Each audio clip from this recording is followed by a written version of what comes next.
Amigos, gracias por continuar con nosotros. Ahora recibimos a Julio Monteverde, él es experto en oratoria estratégica. Y él responderá la siguiente pregunta para nosotros. Mira, en mi caso particular, siempre he escuchado esto, pero él nos va a ilustrar. ¿Qué es la comunicación asertiva? Buenas noches, bienvenido. ¿Cómo están, muchachos? Buenas noches, gracias Bien. por la invitación y por siempre estar abiertos a este tipo de temas que son muy importantes. Y lo que dice él, mira, siempre oímos de la comunicación asertiva, pero no tenemos un concepto, ¿no? Un concepto estructurado, un concepto real. La comunicación asertiva es esa comunicación que se basa en mostrarnos, en decir nuestra postura, nuestras posiciones, en poder incluso hasta confrontar, pero sin necesidad de ser agresivos, sin necesidad de ser ofensivos, sin utilizar argumentos que puedan llegar a maltratar, a herir, sin ser irónicos, sin ser sarcásticos, y manteniendo una comunicación sana, una comunicación no violenta, ¿no? Eso es la comunicación asertiva. Ok. Ahora, Zuleika se quedó ahí pensando, porque ella siempre se me adelanta, ella va a tirar ese puntico ahí. Pero yo quiero saber, tú mencionaste que es bueno decir las cosas de manera directa, clara, sin ser violento. Claro.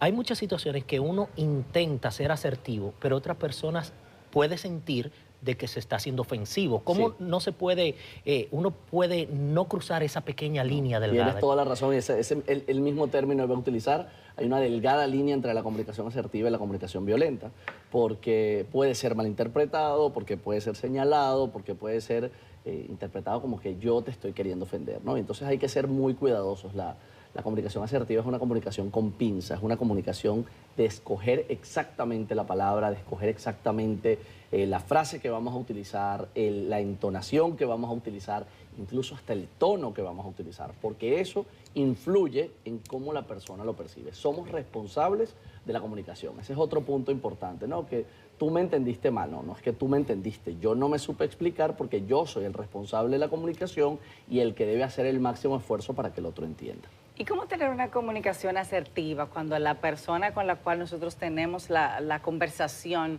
está como en la expectativa de llevarte la contraria o de no querer acceder? O sea, ya está predispuesta. Entonces, ¿cómo nosotros podemos entrar? Sí. La comunicación asertiva está envuelta en emociones, ¿no? La comunicación asertiva está engolada de emociones. Y esa es una emoción, ¿no? Yo voy en tu contra, yo estoy a la defensiva, yo voy a ver qué es lo que voy a decir, voy a reaccionar. La comunicación es reactiva, que es totalmente opuesta a la comunicación asertiva. Entonces tenemos que buscar el momento, tenemos que establecer un mindset de la conversación. Yo voy a decir, en este momento no estamos para conversar. En este momento no hay un ambiente, no hay un escenario propicio para conversar porque no vamos a lograr los objetivos. Y por eso tenemos que tener claro cuál es el objetivo de la conversación. Pasa en las parejas, pasa en los trabajos. En los trabajos es sumamente frecuente. Pienso que es donde más frecuente sí, en uno de los escenarios en donde es más frecuente, los líderes con sus colaboradores, los colaboradores entre ellos, entre amigos. Yo tuve una experiencia ahora que estuve asesorando un grupo social, un grupo de amigos, en un viaje reciente que tuve, y posiciones, ¿no? Ellos están buscando, el ego es un elemento muy importante, entonces yo quiero estar arriba, yo quiero comandar el grupo, está el macho alfa, entonces todos esos procesos de comunicación se ven afectados por el ego y por que no exista la comunicación asertiva. Mira, qué bueno que mencionaste eso, porque mi pregunta iba por esa línea, que en muchas situaciones, dependiendo de los escenarios o los grupos con los que tú estés tratando, tienes que saber cómo comunicar, porque el lenguaje no es igual en todos los momentos ni en todos los grupos. Entonces, ¿cuáles serían los elementos constitutivos de una comunicación asertiva? Porque para poder comunicarse de esa manera hay que conocer por lo menos los elementos constitutivos, ¿verdad? Por lo menos la base, ¿no? Exacto. La base, los pilares, número uno, tienes que tener voluntad. El que no quiere ser asertivo, no lo va a hacer. O sea, no nacemos con la asertividad como podemos aprender a hablar por repetición, ¿no? Debemos tener la voluntad de ser asertivos. Número dos, tenemos que tener un objetivo claro. Mi objetivo es hacerte llegar el mensaje, mi objetivo es que entiendas lo que te estoy diciendo, o mi objetivo es dejarte claro que yo soy el que sé y tú no eres el que sabe. Ahí nos alejamos de la comunicación asertiva. Entonces, nuestro objetivo debe tender a solucionar, a resolver, a que el mensaje llegue con claridad. Tenemos que indefectiblemente soltar el ego, tener una correcta gestión del ego, porque es un pilar fundamental. Y por último, el conocimiento. Nosotros tenemos que conocer los elementos, tenemos que saber cómo ser asertivo, qué palabras utilizar, qué frases definitivamente no se utilizan, qué entonaciones definitivamente no se utilizan para poder evitarlo. ¿Y cuáles podrían ser esos tips que tú puedas dar? Porque puede ser que haya una persona que tenga un buen manejo de las palabras, que pueda tener una postura, pero yéndonos a lo contrario, que podamos tener a alguien en la audiencia que esté retraído, que tenga miedo, que no sepa cómo comunicarse. Entonces, ¿cuáles podrían ser como esos tips para lograr una comunicación asertiva? Fíjate, Zuleika, el tema con la comunicación asertiva es que no tiene nada que ver con si soy retraído o no. De hecho, la comunicación... O sea, si soy tímida o no. No tiene nada que ver con eso. La comunicación asertiva tiene que ver con que yo pueda plantarme a hablar contigo de una situación, de un tema incómodo, por ejemplo, y tenga las herramientas para poder hablarlo sin que ninguno de los dos salga perdiendo, sin que ninguno de los dos se ofenda. O sea, yo puedo tocar un tema incómodo, yo puedo tocar un tema que sea difícil para ambos, pero lo puedo tocar con delicadeza, con sutileza. Frases como, ya te lo dije, son frases que no utilizamos. Como te había dicho antes, o ese famoso correo electrónico que a veces enviamos y decimos, como he dicho por tercera vez. Dije, duele. Ajá, claro, ese ya te lo dije y además es muy común. Pasa mucho en los grupos de trabajo cuando pasa algo, una consecuencia negativa de un trabajo. Yo lo dije en la reunión anterior. Eso es dejando claro que yo tuve la razón y ustedes no me hicieron caso y por eso tienen que ahora escuchar lo que digo. Entonces hay que ser muy cuidadoso. Escoger con pinza las palabras, eso es clave. Saber qué voy a decir, saber qué puede ocasionar la palabra que digo, qué voy a lograr con esa palabra, ¿para qué digo eso? ¿Para qué pregunto eso? Muchas veces en las relaciones de pareja y cuando estoy tratando a parejas, haciendo terapia con oratoria para parejas, las parejas pelean y lanzan esos comentarios que muchas veces tienen esa connotación un poquito tóxica y le digo, ¿cuál es el objetivo de tu mensaje? ¿Qué le quieres dejar dicho con eso? O sea, ¿qué quieres lograr?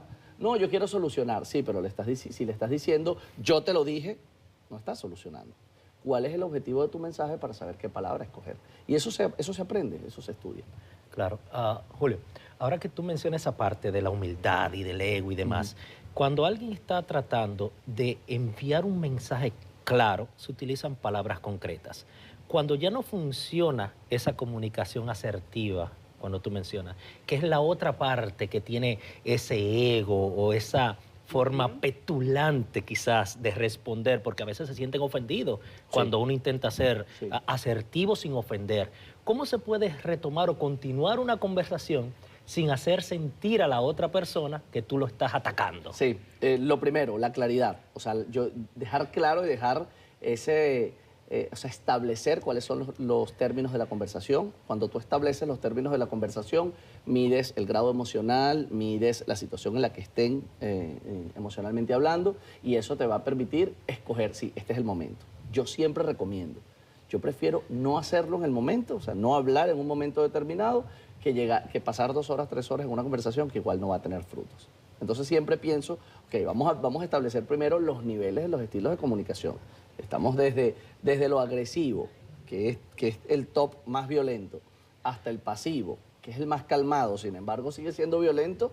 Hay 8 niveles que me van a permitir, bueno, de repente no soy totalmente asertivo porque tengo que ser un poquito más fuerte, entonces voy a ser persuasivo, ¿no? Voy a ser un poquito más persuasivo, o voy a ser un poquito más determinado, voy a ser un poquito más categórico, que es el otro nivel, o voy a ser un poquito más inmutable, pero no voy a llegar a ser agresivo. Entonces me puedo pasear por esos 8 niveles para poder llegar al objetivo que quiero. No podemos ser el 100% del tiempo, con el 100% de las personas, totalmente asertivos. Claro. No podemos, porque estamos guiados por las emociones y las emociones no siempre están bien gestionadas. Y sobre todo pensar a veces lo que tú decías. O sea, si estamos en un momento donde tal vez no es el más calmado o no es el ideal. O es rápido. Entonces hay como que a veces pensar, pero a veces no hay tiempo para pensar. Exactamente. Julio, gracias por acompañarnos. Gracias a tus redes para las personas que quieran buscarte. Instagram, @JulioC.Monteverde. Ahí tienen toda la información sobre este tema y sobre muchos otros de comunicación estratégica. Bueno, Julio, buena elección de colores el día de hoy. Me gusta la tuya también. Señores, en este momento nos vamos a una pequeña pausa. Mantenga la sintonía.